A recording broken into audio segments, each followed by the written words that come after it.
Thank you, Mr. Speaker. Mr. Speaker, many times in the course of my life as a military police officer and a civilian police officer, I've had occasion to say, calm down, son. I've heard your argument. I feel your passion. I understand your position. But you're about to go too far. Just calm down and step back. This is what I advise my colleagues on both sides of the aisle today.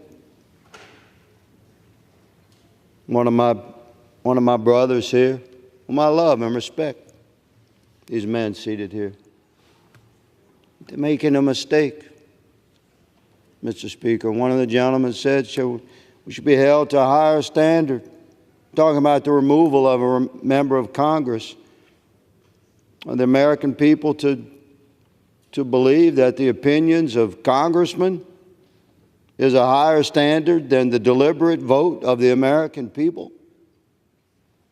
Is a report from a committee a higher standard than the 2-year election cycle as established by our founding fathers and enshrined in our Constitution? Calm down. Mr. Speaker, I've spoken for 7 years to this body here, standing here, and very rarely have I had a prepared statement, nor do I today, but I'm going to read a letter that I distributed to my Republican colleagues for the benefit of my Democratic colleagues that did not receive a copy of the letter. Perhaps I'm wrong for that. I had considered sending you all this letter, and I did not, and I apologize for that because the media has gotten it, it's out there.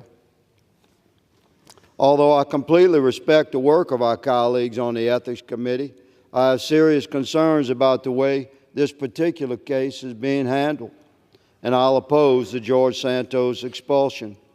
In the 7 years I've been a member of Congress, many members have been subject to campaign expenditure ethics investigations.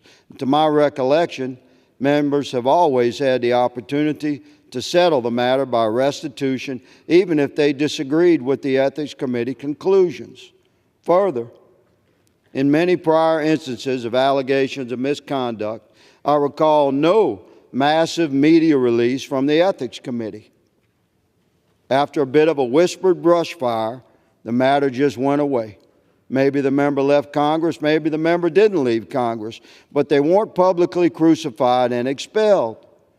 The very fact that we have all read the quote-unquote investigative report indicates a level of public character assassination that I have not witnessed through 4 terms of congressional service. It's troubling to me that a Republican-led Ethics Committee would present itself as so judgmental. Previous Ethics Committee's investigations have always been conducted quietly, reflective of our constitutional standards of innocent until proven guilty in a court of law. Reports of similar allegations of campaign finance violations, like family vacations overseas and cosmetic dental procedures and sexual adventures of every sort, have not historically been released to the public. This particular Ethics Committee investigation seems to be quite public, and I'm not seeing any allowance for the member to make restitution of alleged campaign finance violations. Full media disclosure, combined with intention to move straight to expulsion, appears weaponized to me. Colleagues, you can believe what you like, but the 56-page investigative subcommittee report is most certainly not written within the parameters normally found in an unbiased, impartial investigative report. It's filled with conjecture, opinion, and pejorative language that no professional investigative report should include, no experienced cop would present to a DA, and no impartial DA would ever present to a court as unbiased. You may accept this report as grounds for expulsion from Congress, but I say no. It's not right. The totality of circumstance appears biased. It stinks of politics, and I'll oppose this action in every way. Perhaps my colleagues should step back from expulsion, look in the mirror, reflect upon the long-established historical record of congressional behavior, consider the founders' intent, and let we, the people of New York, determine their representative.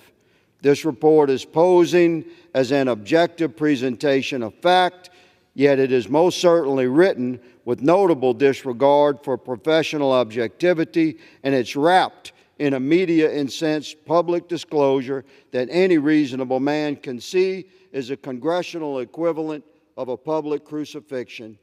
I'm stunned that members would cheer for this public shaming and expulsion.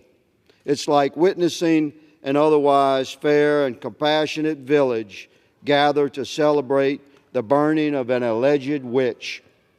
Since the Civil War, only 2 members of Congress have been expelled, and both have been convicted in court of federal crimes. That's the standard, and the House of Representatives should not deviate from that standard.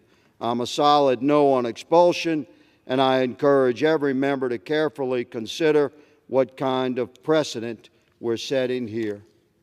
Mr. Speaker, I appreciate this opportunity to encourage my colleagues sincerely on both sides of the aisle to step back from this expulsion. I yield.